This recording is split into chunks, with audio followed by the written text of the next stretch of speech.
Pathophysiology. Due to etiological factors, acids, bile salts, aspirin, NSAIDs, alcohol, ischemia, H. pylori, breakdown of gastric mucosal barrier, acid break diffusion into mucosa, destruction into mucosal cell.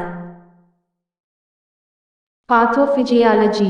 Aetiological కారకాల కారణంగా ఆమ్లాలు, పిత్త లవణాలు, aspirin, ఎన్ఎస్ఏఐడీలు, alcohol, ischemia, H. Pylori, gastric శ్లేష్మ అవరోధం యొక్క విచ్ఛిన్నం, యాసిడ్ బ్రేక్ శ్లేష్మంలోకి వ్యాప్తి, శ్లేష్మ కణంలోకి నాశనం.